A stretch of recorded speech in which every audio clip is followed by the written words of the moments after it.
tomamos la decisión de no reasumir aún la serie expositiva en la carta de Pablo a los romanos para hablar acerca de la enorme importancia que tiene para el cristiano congregarse en su iglesia local en el día del Señor. En este texto, el Espíritu Santo nos exhorta a no dejar de congregarnos como algunos tienen por costumbre. Y esa palabra que se traduce como dejar está conectada con la idea de lealtad. Es la misma palabra que Pablo usa en 2 Timoteo capítulo 4, versículo 10, para referirse a Demas. Demas me ha desamparado, Demas me ha dejado amando este mundo. Demas ha sido desleal.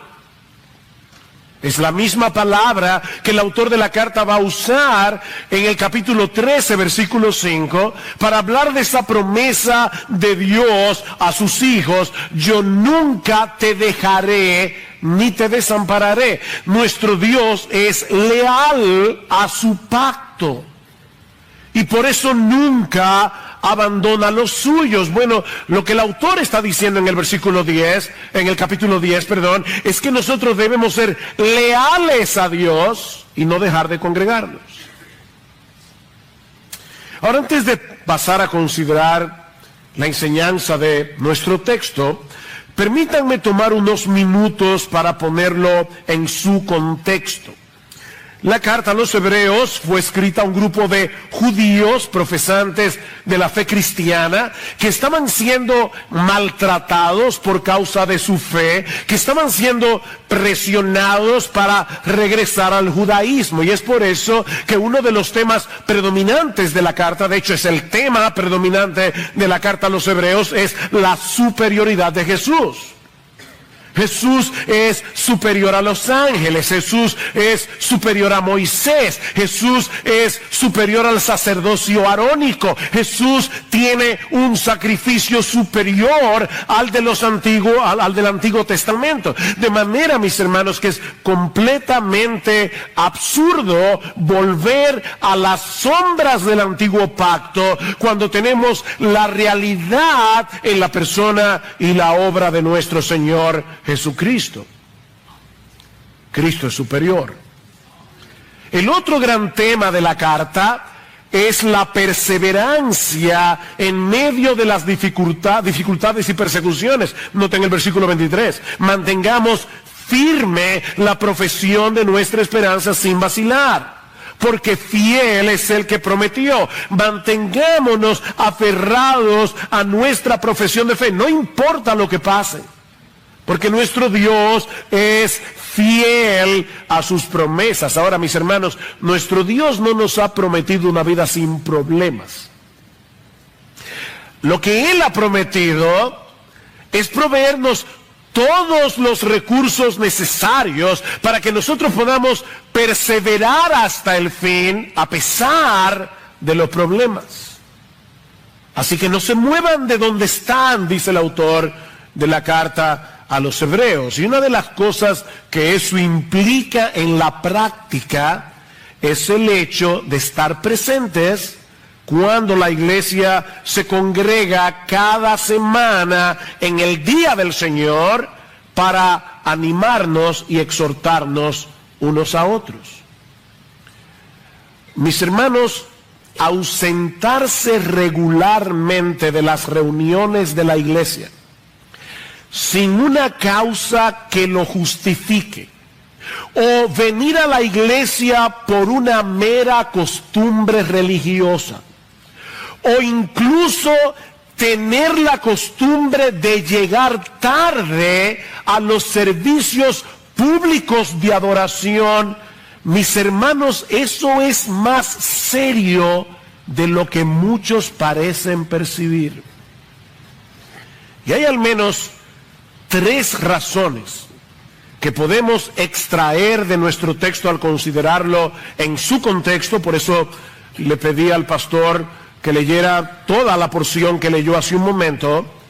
hay al menos 3 razones de por qué resulta preocupante la práctica de ausentarse sin razón de la adoración corporativa de la iglesia.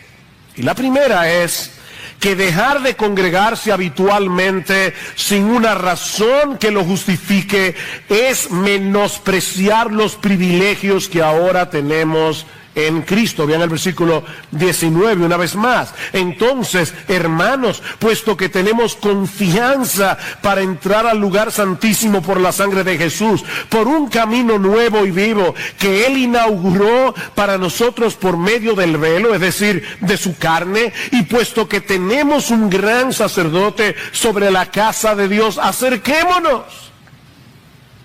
Acerquémonos, no nos mantengamos lejos.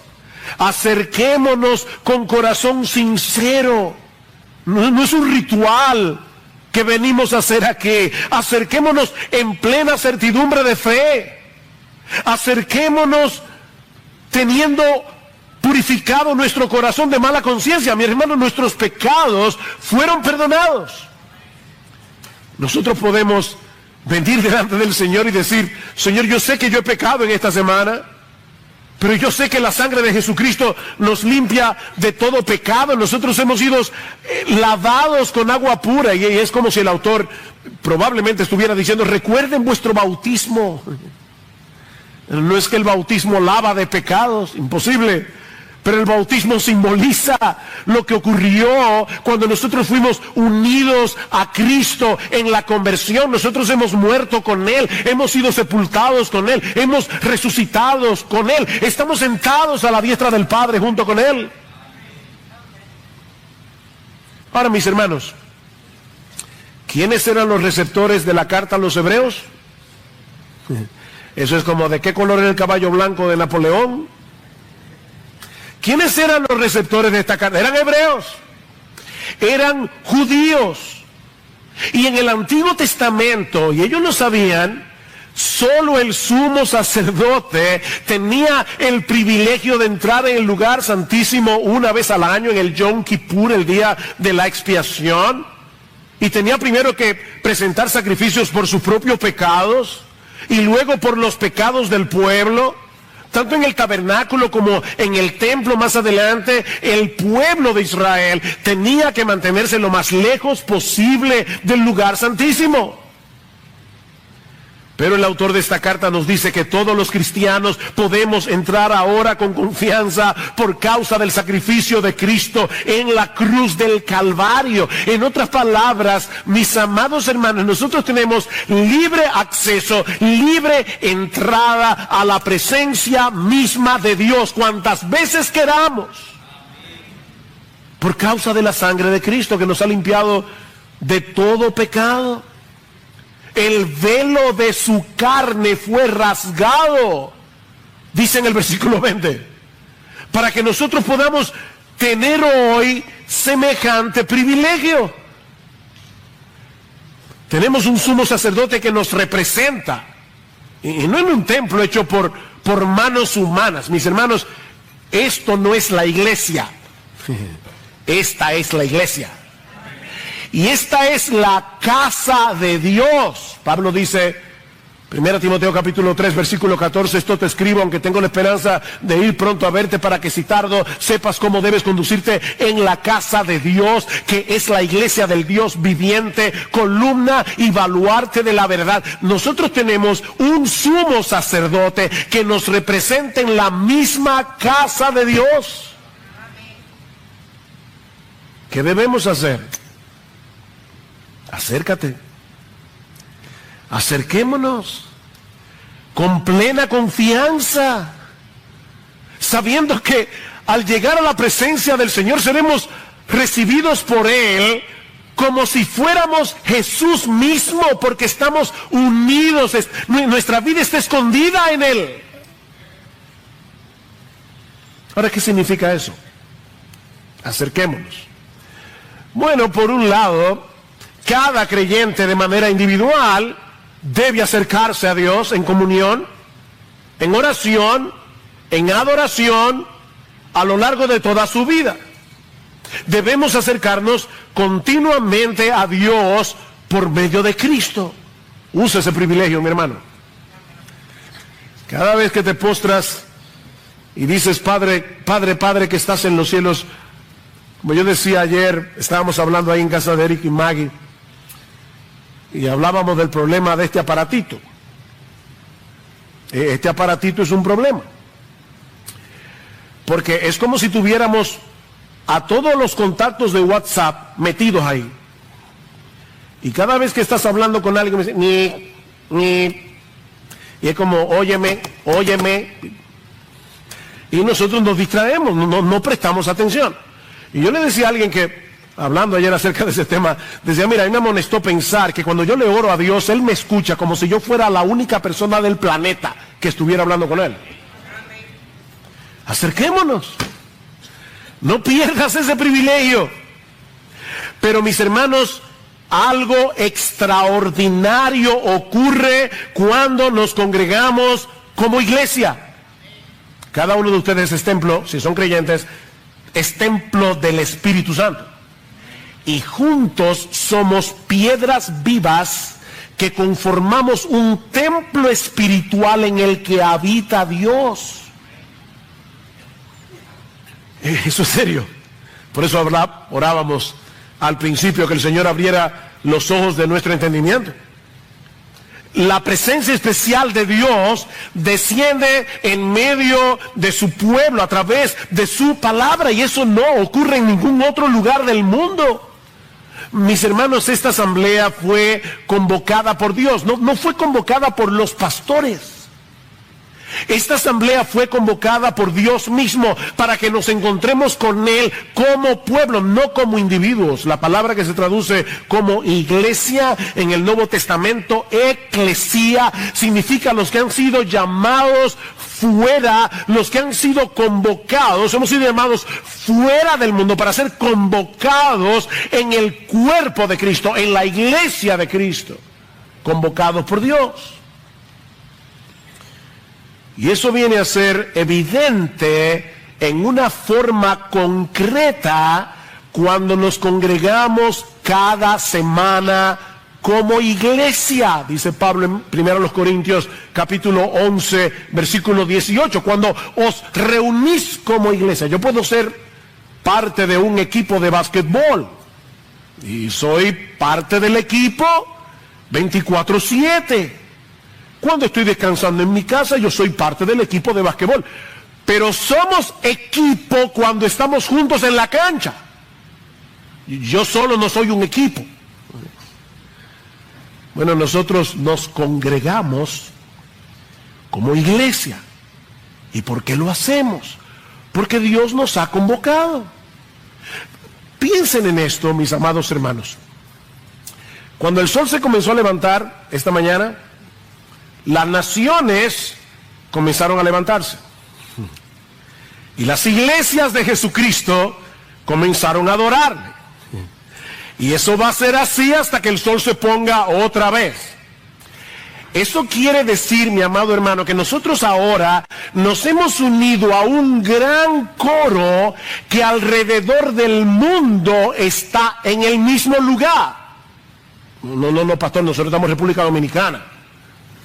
Óyeme, los creyentes en China que estaban adorando a Dios quizás hace ya algunas horas, ellos estaban en la presencia de Dios. En Australia estaban en la presencia de Dios. En Estados Unidos estaban en la presencia de Dios. Y nosotros estamos en el mismo lugar, en la presencia de Dios. Así que esta es la expresión local de que somos iglesia. Pero no podemos perder de vista que también somos parte de la Iglesia Universal. Y toda la iglesia de Cristo, toda la iglesia, ha estado adorando a Dios en su presencia a lo largo de este día. De manera, mis hermanos, que esta es una reunión extraordinaria donde ocurre algo extraordinario. Cristo desciende por su Espíritu para bendecir a su pueblo congregado. Escuchen cómo lo dice en el Antiguo Testamento. Éxodo 20:24. En todo lugar donde yo hiciere morar la memoria de mi nombre, vendré a ti y te bendeciré. ¿No le suenan familiares esas palabras? Mateo 18:20. Donde estén 2 o 3 congregados en mi nombre, allí estaré yo en medio de ellos. Dios convoca a su pueblo para venir a morar con ellos como su Dios. Salmo 50. Juntadme a mis santos, dice Dios, los que han hecho conmigo pacto con sacrificio. Juntadme a mis santos.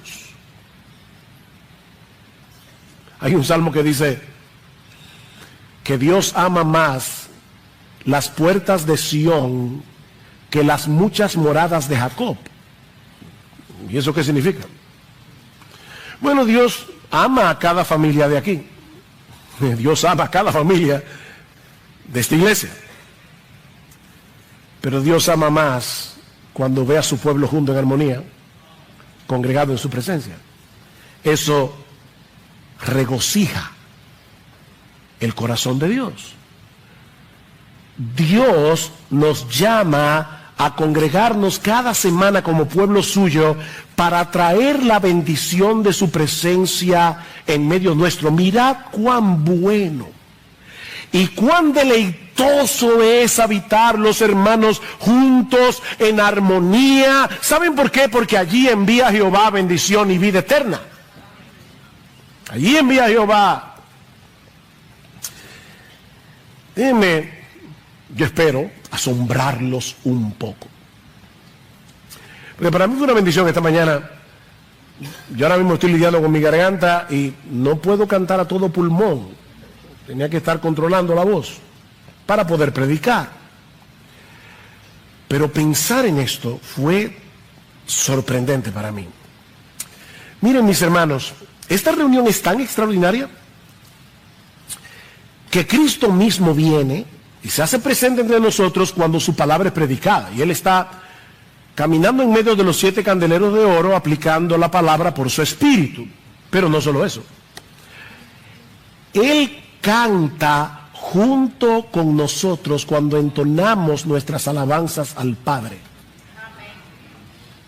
Oigan lo que dice Hebreos capítulo 2, versículo 11. El autor está allí diciéndonos que Cristo no se avergüenza de llamarnos sus hermanos. Y para probar el punto cita el Salmo 22.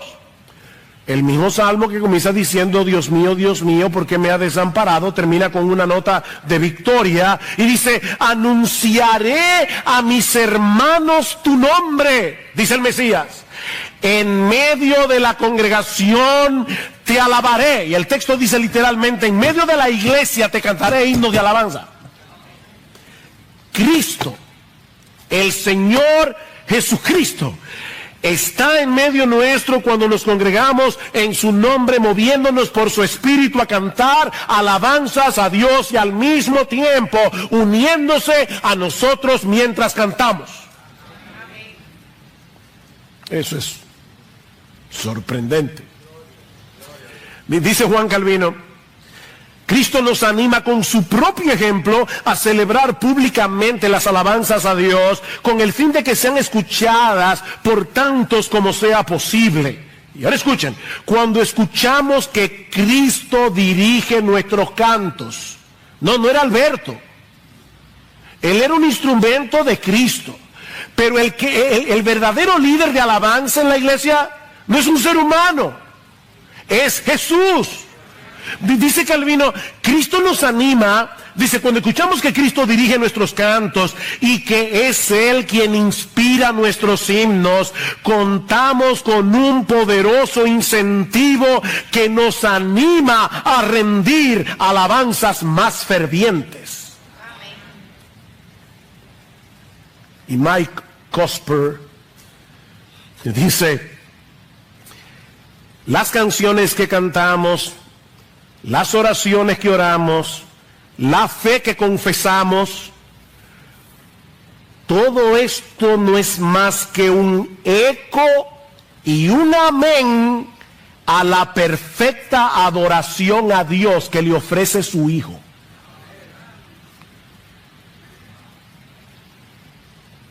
Wow. Sorprendente. Cuando nos congregamos como iglesia, mis hermanos, tenemos que elevarnos por encima de las realidades físicas que nuestros ojos ven a las realidades espirituales que solo podemos contemplar con los ojos de la fe. Jesús está aquí. ¿Tú crees eso? Jesús está aquí, moviéndose en medio nuestro por su Espíritu para alabar a Dios, junto contigo y conmigo, uniendo su voz a la nuestra mientras cantamos.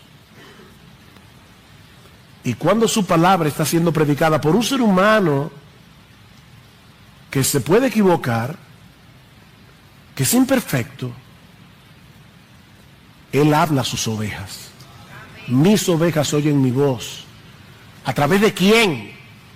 El que a vosotros oye, le dijo Cristo a sus discípulos, a mí me oye. Y el que a vosotros desecha, a mí me desecha.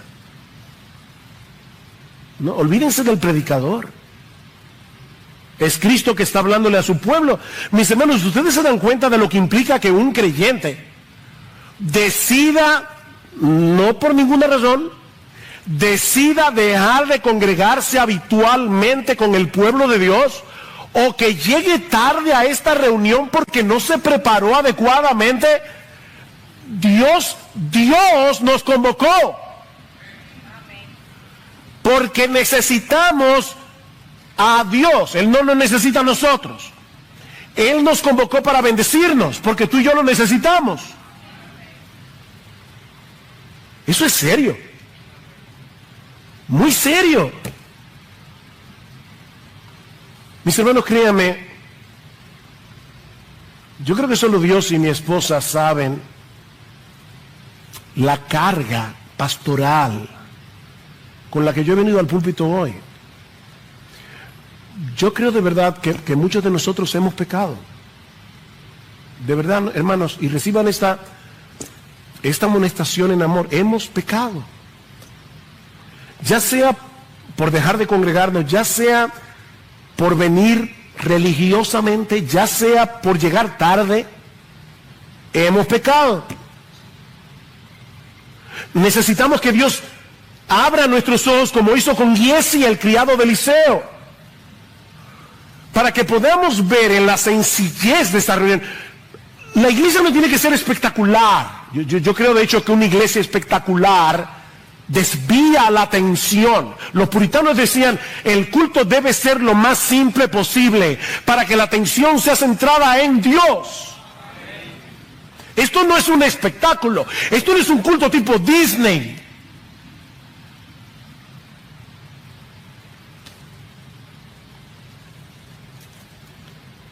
En la sencillez de esta reunión, si Dios abre nuestros ojos,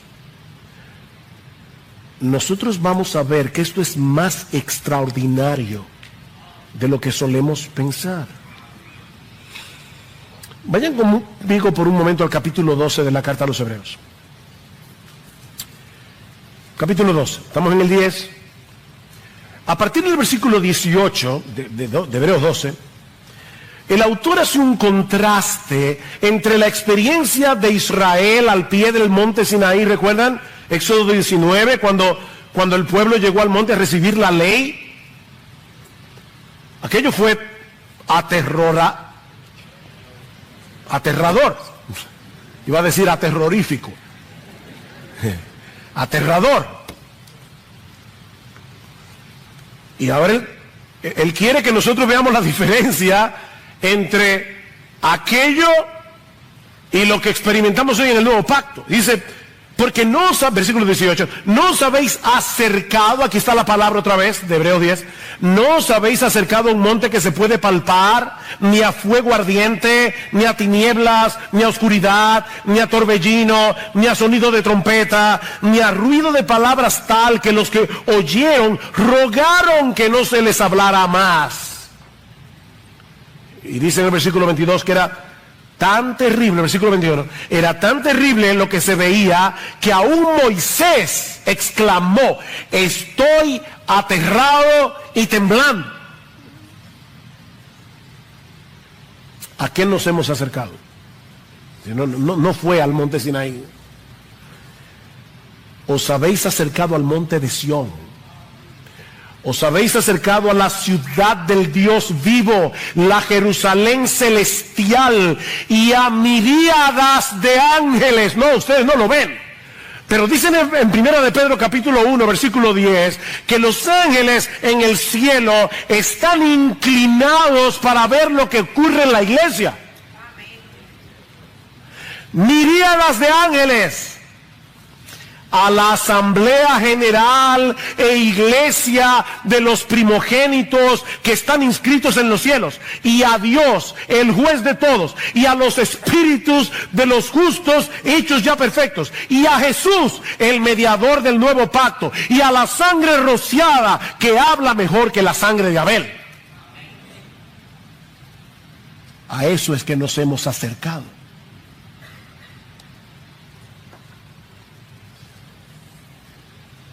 En otras palabras, lo que los judíos experimentaron en el Sinaí no era más que la sombra de una realidad más sorprendente. Y esa es la realidad que nos acercamos cada domingo cuando nos congregamos como iglesia. Es por eso que es solemne y dulce aquel lugar donde mora Cristo el Señor.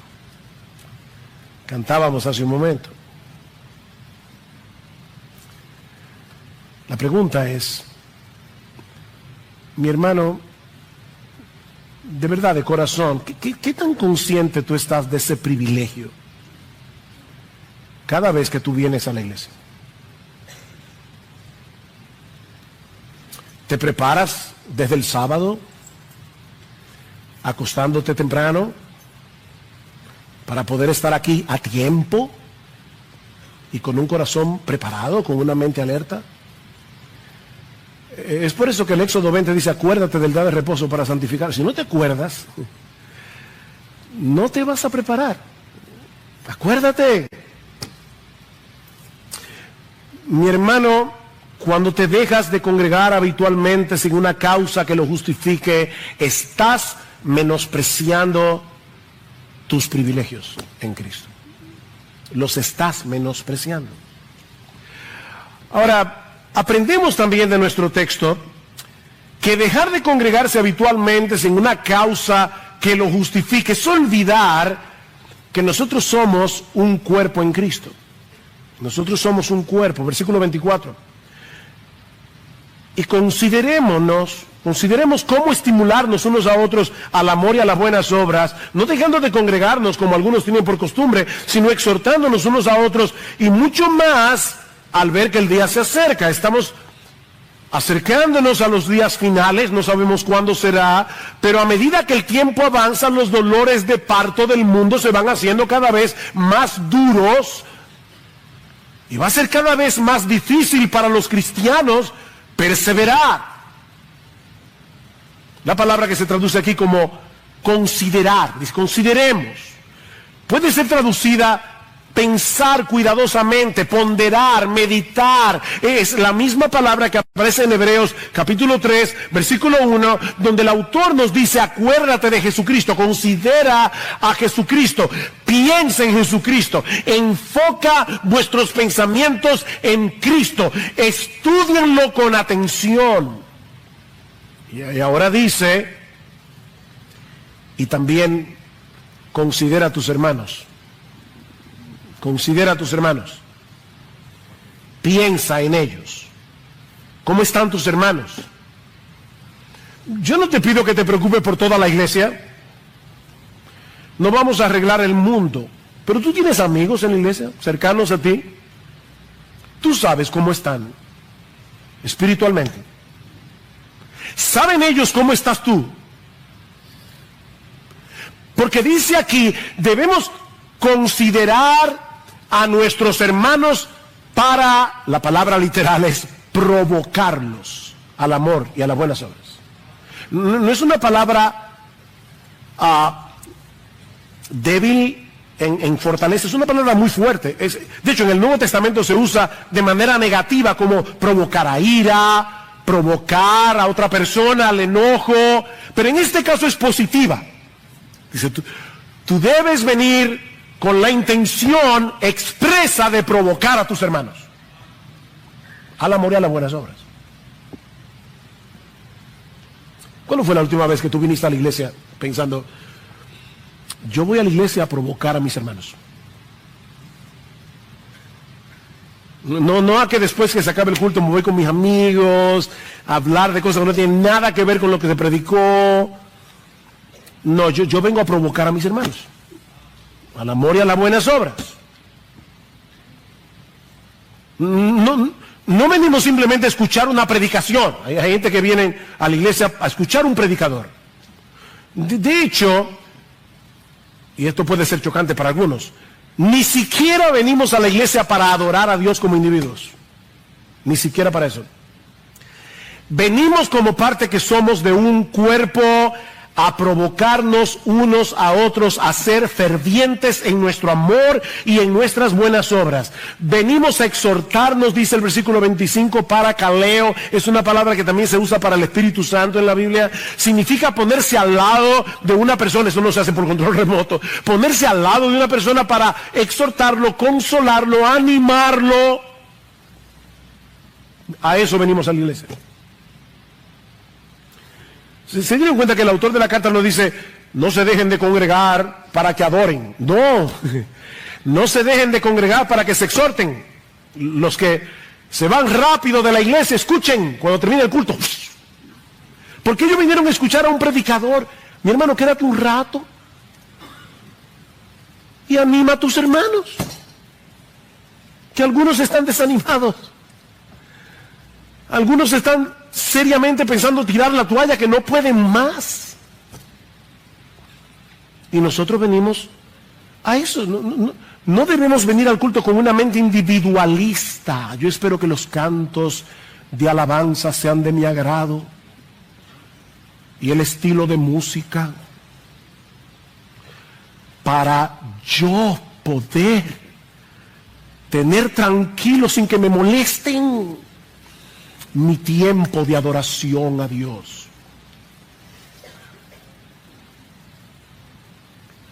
Y por supuesto, también vine a ver si el predicador me dice algo que me ayude en lo que yo necesito.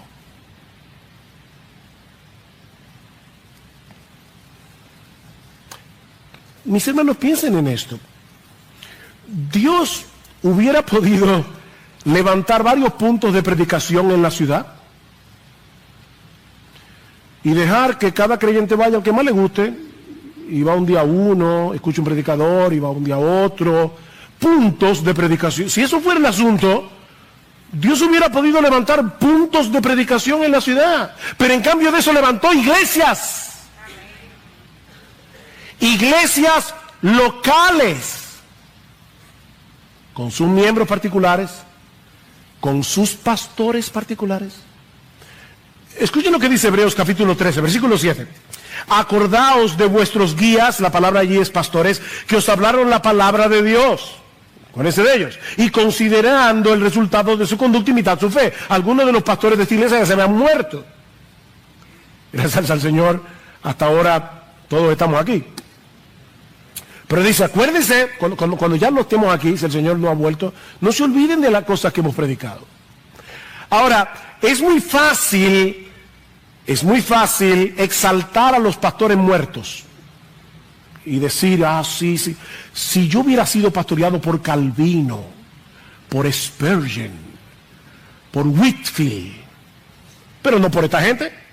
Bueno, ok, ahora escucha lo que dice el versículo 17. Eso es lo que se murieron. Ahora en el versículo 17 dice, obedeced a vuestros pastores, a los de ahora, y sujetaos a ellos, porque ellos velan por vuestras almas como quienes han de dar cuenta. Permitidles que lo hagan con alegría y no quejándose, porque eso no sería provechoso para vosotros. Y por si eso fuera poco, en el versículo 24 dice, saludad a vuestros pastores.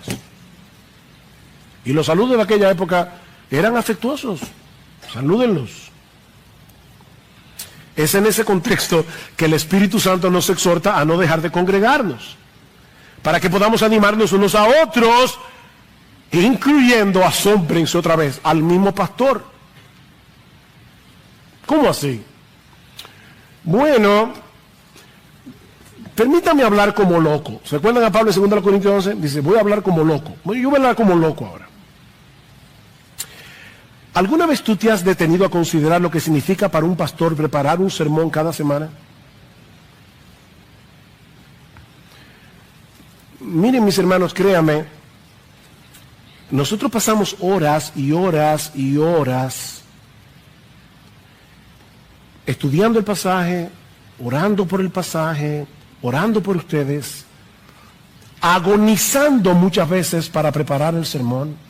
Y yo no estoy usando la palabra agonizar para sonar dramático. Es la misma palabra que usa Pablo en Colosenses capítulo 1, versículo 29, y en Colosenses capítulo 2, versículo 1. Pablo dice, yo agonizo por vosotros. Y en Gálatas capítulo 4, versículo 19, Pablo dice, yo sufro dolores de parto.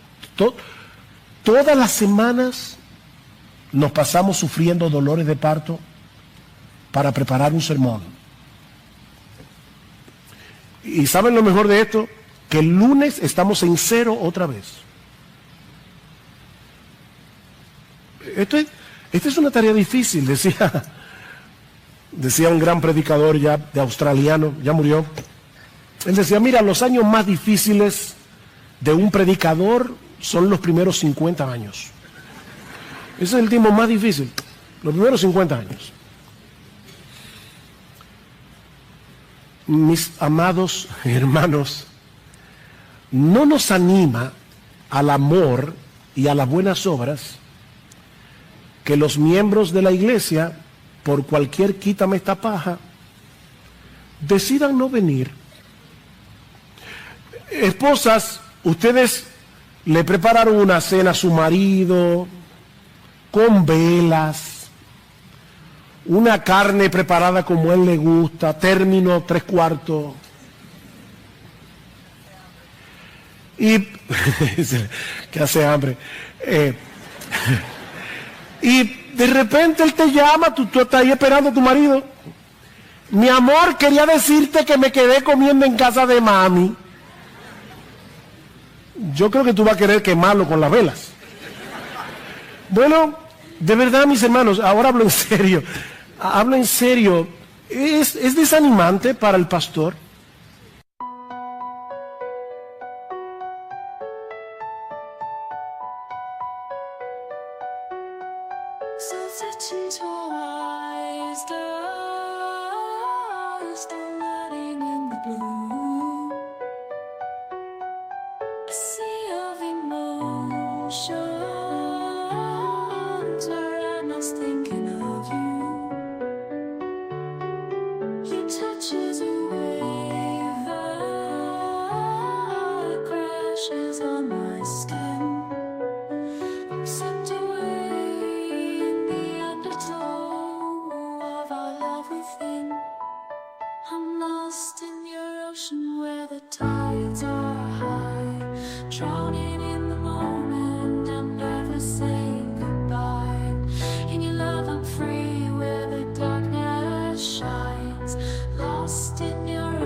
De verdad que es desanimante.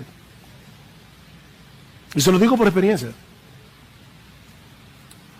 No, pastor, pero yo lo escucho por internet. Oh.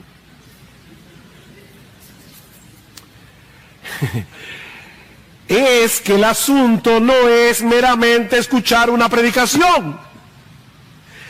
Es venir a tener comunión con Dios y con el pueblo de Dios para estimularnos, exhortarnos, provocarnos al amor y a las buenas obras. Sustituir congregarse con el pueblo de Dios para escuchar al predicador por la internet, eso es fortalecer en ti el espíritu individualista y consumista que caracteriza esta generación. No somos meros consumidores de sermones. Somos el cuerpo de Cristo, y aun cuando estamos escuchando la palabra predicada, no debemos hacerlo con una mente individualista. Es verdad que el Espíritu Santo va aplicando la palabra según la necesidad de cada uno, pero al mismo tiempo Dios está haciendo algo con su iglesia. Dios está viendo las debilidades que tiene la iglesia para corregir la iglesia, esta iglesia bíblica del Señor Jesucristo. ¿Qué dice Efesios 4:11? Cristo mismo llama a pastores, los cuales equipan a los santos para que los santos hagan la obra del ministerio. Eso es lo que estamos haciendo aquí. Estamos equipándolos para que ustedes puedan hacer mejor la labor de provocarse al amor y a las buenas obras, exhortarse unos a otros. Y de hecho, aún hasta cuando cantamos alabanza, lo hacemos para los demás. Colosenses 3:16, la palabra de Cristo more en abundancia en vosotros, exhortándoos y animándoos unos a otros, cantando con gracia al Señor, con salmos, con himnos y cánticos espirituales. Por fin, nosotros le cantamos al Señor y nos cantamos unos a otros. Sí. Mientras cantamos el Evangelio, nos estamos instruyendo, animando, provocando al amor y a las buenas obras. Estamos cantando para Dios y para los demás. Por supuesto, el culto congregacional no es el único contexto en que nosotros podemos y debemos hacer todo eso, amarnos, provocarnos, amonestarnos, exhortarnos. Es por eso que debemos hacer hincapié en el hecho de que cada miembro de iglesia bíblica del Señor Jesucristo pertenezca a un grupo pequeño. Mi hermano, yo quiero exhortarte de todo corazón a que pertenezcas a un grupo pequeño, pero lo que sucede en esos grupos no es más que una extensión de lo que sucede los domingos cuando nos congregamos como iglesia. Es una extensión. La palabra predicada nos equipa para ministrarnos unos a otros. Pablo dice en 1 Tesalonicenses 5:14, os rogamos, hermanos, no pastores, que amonestéis a los ociosos, que alentéis a los de poco ánimo, que sostengáis a los débiles, que seáis pacientes para con todo. Todo eso está aquí en la iglesia. Ociosos, gente desalentada, gente débil. Ven a congregarse con la conciencia de que tus hermanos te necesitan y de que tú necesitas a tus hermanos. El cristianismo no se hizo para vivir en aislamiento. Pero hay una tercera enseñanza que veremos más brevemente, y es quizás la más sobria del texto. Y es el hecho de que dejar de congregarse habitualmente sin una causa que lo justifique puede ser un síntoma de que tú vas camino a la apostasía. De que tú vas camino a la apostasía. Mi hermano, ¿por qué debemos provocarnos y exhortarnos unos a otros? ¿Cuál es el propósito? Bueno, el autor de la carta a los Hebreos ya lo dijo en el capítulo 3. Mirad, hermanos, que no haya en ninguno de vosotros corazón malo de incredulidad para apartarse del Dios vivo. Niños, eso es lo que significa la palabra apostasía, apartarse de Dios. Dice, que no haya en ninguno de vosotros corazón malo de incredulidad para apartarse del Dios vivo. Antes, exhortaos los unos a los otros cada día, entre tanto que se dice hoy, para que ninguno de vosotros se endurezca por el engaño del pecado. entre tanto que se dice hoy, es decir, cuando todavía hay tiempo de rescatarlo. Y ahora en Hebreos 10 dice, vengan a la iglesia a hacer eso. Miren, mis hermanos, dejar de congregarse suele ser la primera evidencia pública de que una persona se está apartando de Dios. Mantengamos firme sin fluctuar la profesión de vuestra esperanza, porque fiel es el que prometió, dice en el capítulo 10. Y luego acá a partir del versículo 26, viene la exhortación más dura que hay en todo el Nuevo Testamento en contra de la apostasía. Ven, nuestro texto está en un sándwich. Mantengamos nuestra profesión. Cuidado con la apostasía. No te dejes de congregar. ¿Ven el punto?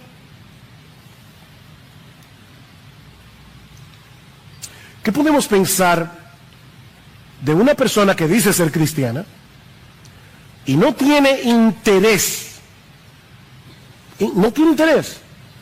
en acercarse a la presencia especial de Dios en medio de su pueblo? No le importa.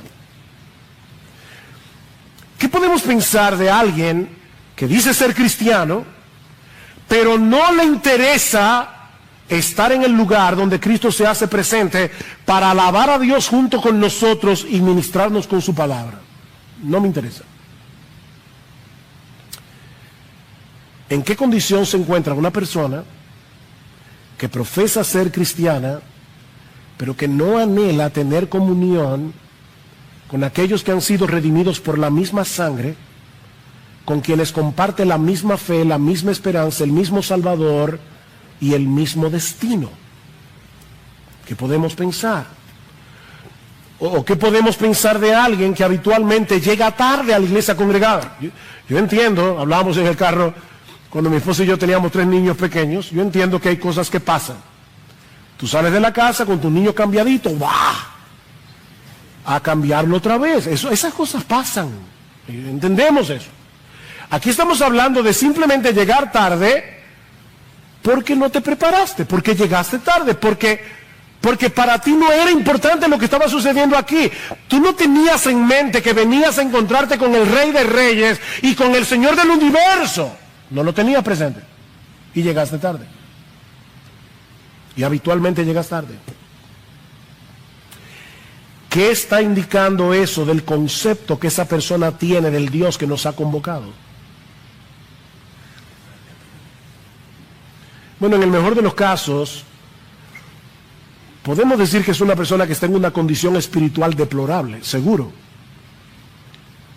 Pero puede ser también que se esté engañando a sí mismo y que crea que va camino al cielo cuando va camino al infierno.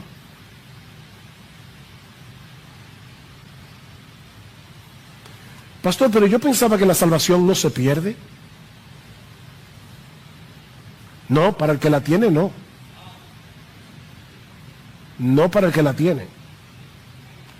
Cristo dice claramente en Juan 17, 10, 27 al 30, mis ovejas oyen mi voz y yo las conozco y me siguen y no perecerán jamás, ni nadie las arrebatará de mi mano. Mi Padre que me la dio es mayor que todos y nadie las puede arrebatar de la mano de mi Padre. Yo y el Padre somos uno. No, nadie se puede separar del amor de Cristo. Mateo 7, 21. No todo el que me dice Señor, Señor, entrará en el reino de los cielos, sino el que hace la voluntad de mi Padre que está en los cielos. Muchos me dirán en aquel día, Señor, Señor, no profetizamos en tu nombre y en tu nombre echamos fuera demonios y en tu nombre hicimos muchos milagros, y yo les declararé, yo nunca os conocí. Noten, yo nunca os conocí, ni siquiera cuando ustedes estaban haciendo milagros, profetizando y todo lo demás. Yo nunca os conocí, nunca fueron míos, apartaos de mí, hacedores de maldad. La salvación no se pierde para el que la tiene.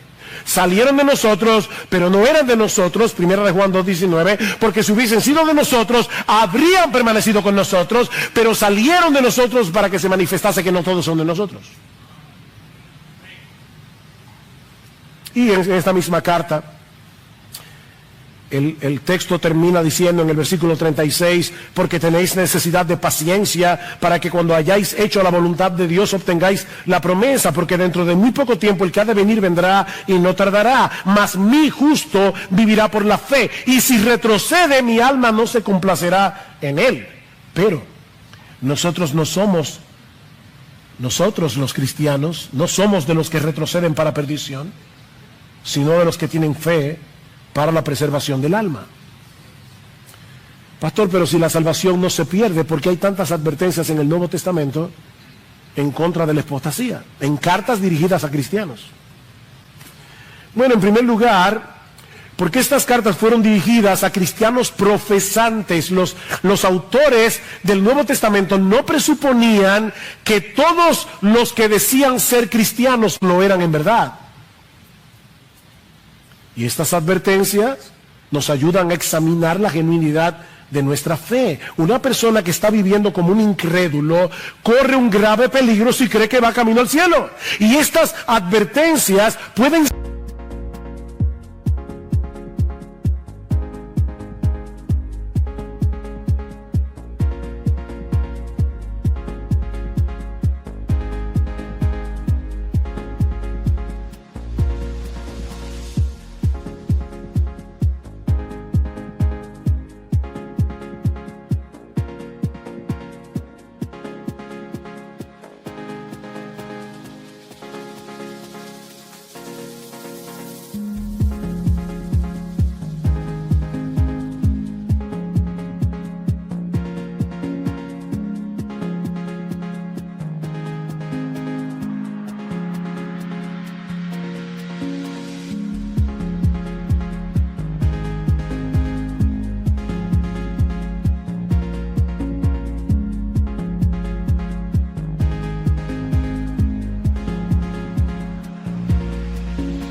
el medio usado por Dios para despertarlo de tal manera que la persona se arrepienta cuando todavía hay tiempo. Pero en segundo lugar, este tipo de advertencia es uno de los medios que Dios usa para preservar a los suyos y moverlos a perseverar. Mis hermanos, no olviden, Dios es soberano, pero el hombre es responsable. Así como los textos que nos invitan a la fe y al arrepentimiento son usados por Dios para que los elegidos crean y se arrepientan, así también estos textos son usados por Dios para que los elegidos perseveren y fructifiquen.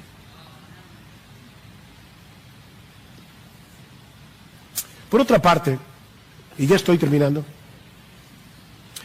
también estoy consciente, yo nunca recuerdo tres cosas. No recuerdo cuando estoy aquí en el púlpito. La primera es que me están traduciendo al inglés, y lo siento por los traductores. No recuerdo que están haciendo lenguaje de señas, y no estoy pendiente a que están transmitiendo esto por internet, pero hoy sí. Porque me duele en el corazón pensar que hay muchos cristianos que probablemente están oyendo esta prédica ahora mismo y literalmente no tienen ninguna iglesia a la cual asistir. No es que no les gusta las que hay, es que no hay. No hay.